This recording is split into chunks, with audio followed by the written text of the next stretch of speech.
What up, guys? Welcome to the Son of Wanda. Mandalorian Season 3, Episode 3 has arrived, so let's conversationalize.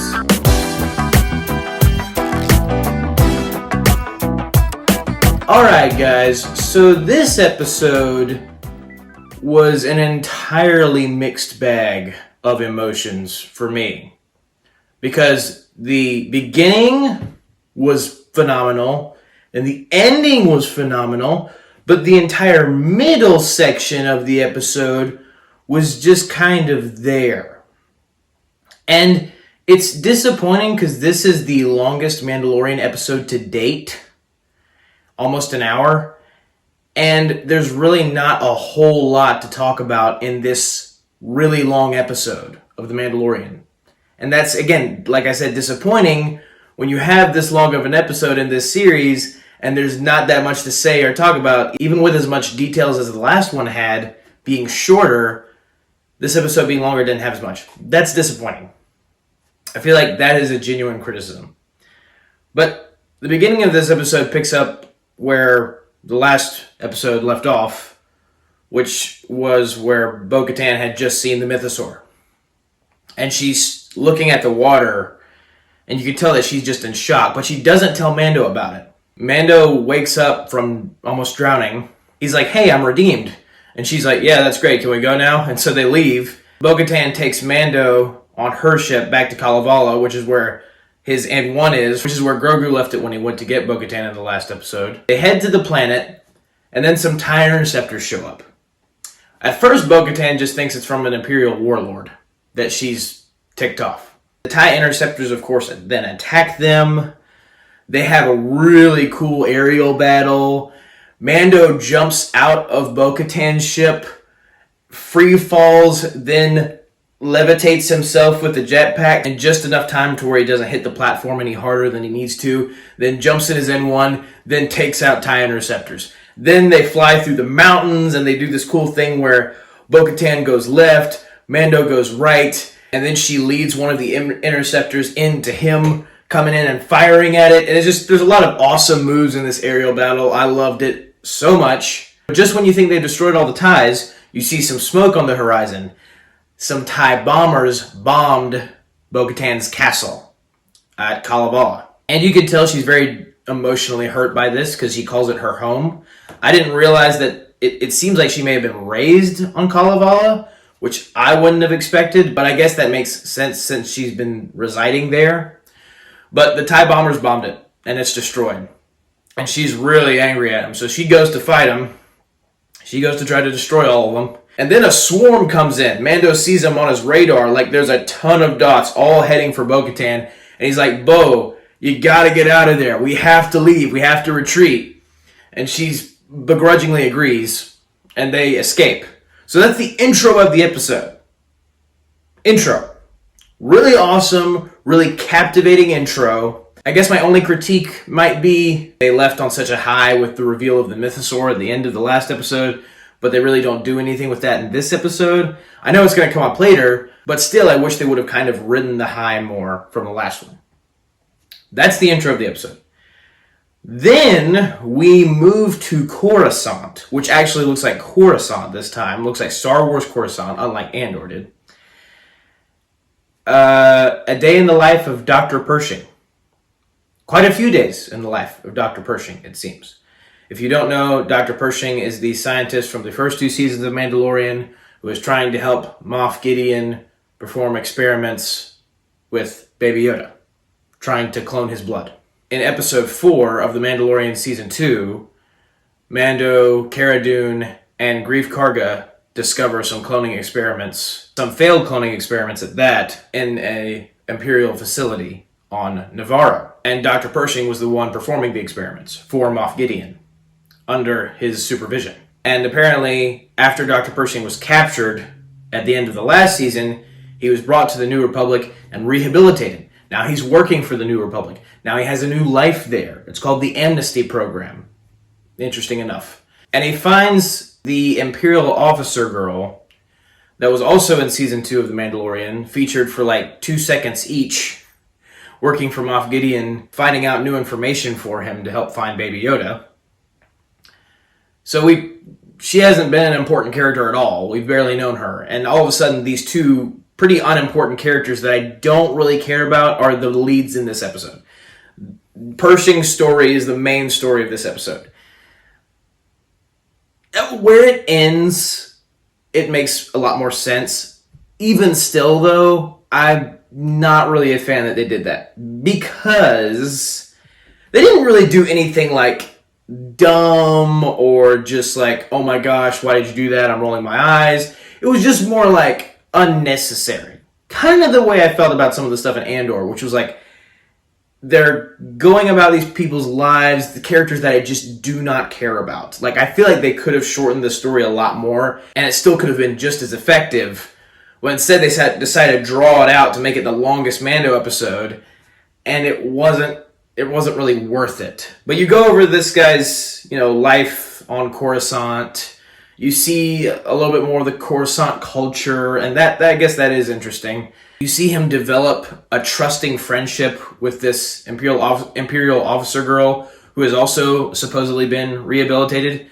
We find out her name is Elia Kane. But Pershing's main conflict in the episode is that he wants to continue his research on cloning because he feels like it could help the New Republic, and he feels it's the right thing to do, to help people in the New Republic. Because he never really wanted to hurt anyone.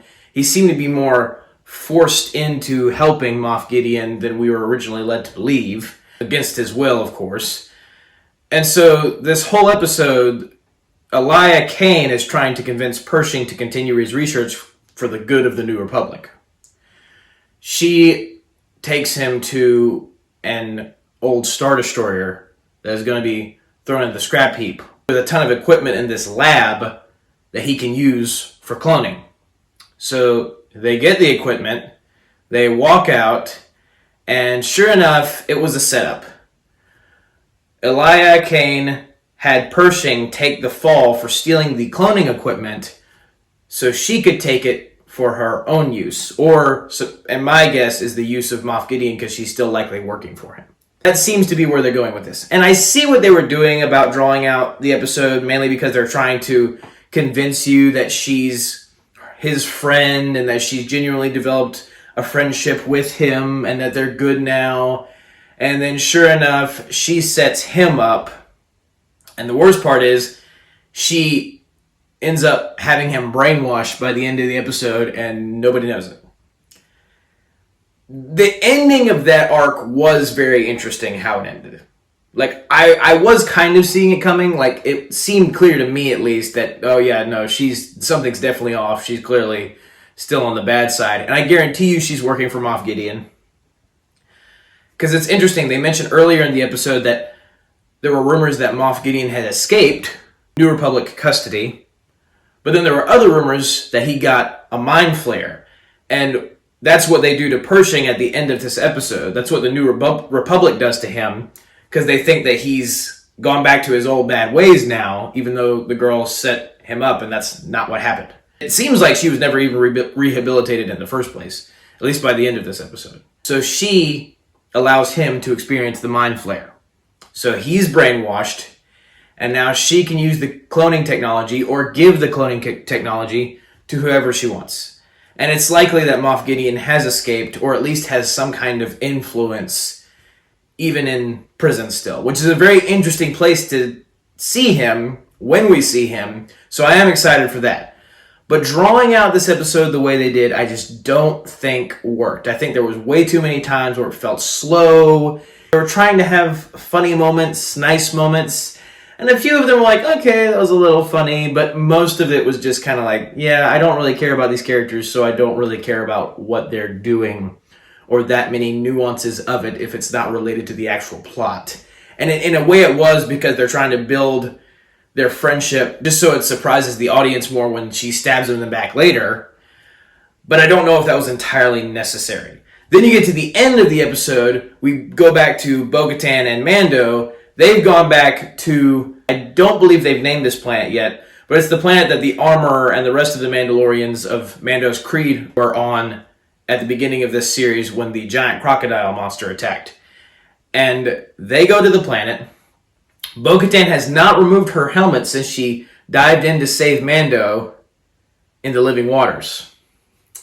Her home is destroyed, so when they go there, Mando offers... So he took some of the water from the living waters as proof that he went there to show to the armorer. And he gives it to the armorer, and she pours it in her quenching water, I believe it is, for her forge. And it has this, like, glowing effect, almost. Or it's like a special effect to it, you can tell. Same effect, funnily enough, that putting Beskar in the quenching water had when she was making the boy's helmet at the beginning of the season. And so she does say, Mando, you are redeemed. You are a Mandalorian again. This is the way. And I really enjoyed that. I thought it was awesome. He is a Mandalorian again. Really great. What's funny is people thought that was the main conflict of the whole season, and it's happened in the 3rd episode. So now I'm insanely curious what we got planned for the rest of the season. But the main interesting thing is that now Bo-Katan has been inducted into their creed.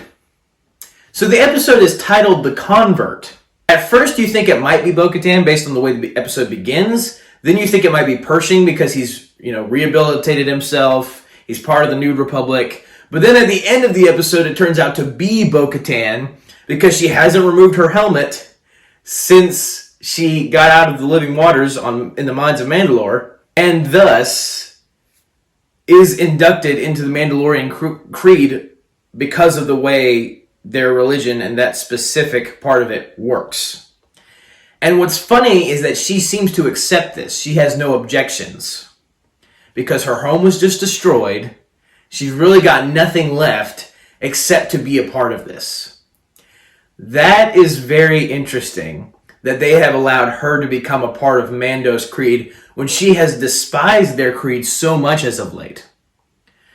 She has seemed to hate, she calls it the old way, and she doesn't follow it.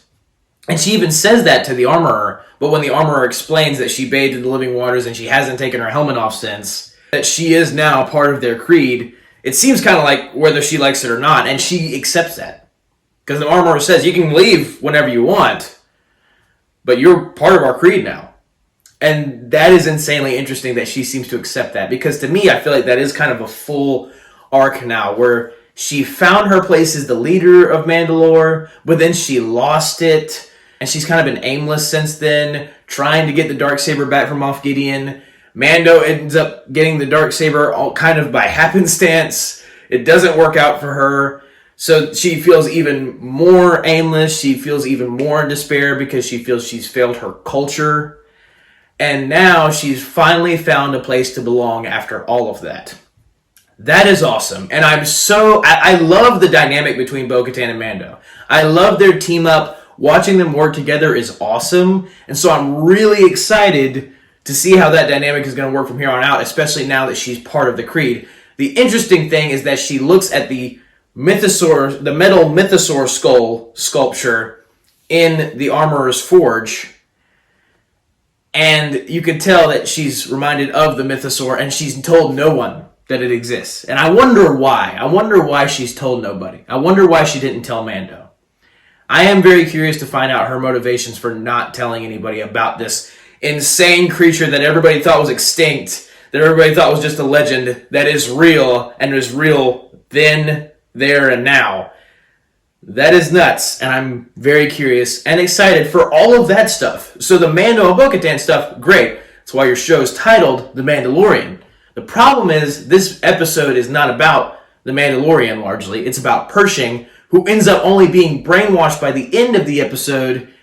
So I feel like you could have accomplished all the stuff they were trying to accomplish with his character in a much shorter amount of time instead of drawing it out so long and making it so slow and pointing out every little detail that didn't really need to be done. There's some interesting little nuances, but not interesting enough to carry the entire episode. That is the main flaw of this episode. Beginning, great. Ending, great. Middle, like the ending of the story in the middle is good, but the middle itself is a little muddy. So it's funny because I feel like we're kind of experiencing the same thing we were experiencing with Bad Batch Season 2 in the inconsistency. First episode was kind of meh. Second episode was really good. Third episode of Mando now is like both good and meh. It's like beginning and end, really good. Middle, meh. I don't know what's going on. I'm really hoping that they can find a way to pay off all of these different details they've established that didn't seem to matter so far in the first episode and in this third episode later in the season, so it'll feel more so like these episodes were worth it. I'm really hoping that's the case, and if anybody can do it, Jon Favreau and Dave Filoni can. Favreau can. So I am still excited. I think there were enough good parts of this episode for me to not be like, ooh, we're in trouble. But I am a little nervous that we're not going to be consistent like we were with the previous Mando seasons and have some of the same problems that Bad Batch has been having. So thank you guys for watching. Have a very blessed day. May the Lord be with you. May the Force be with you. I already did this, but still, goodbye. And that's a wrap. And one is from when Grogu, I don't know who Grogu is.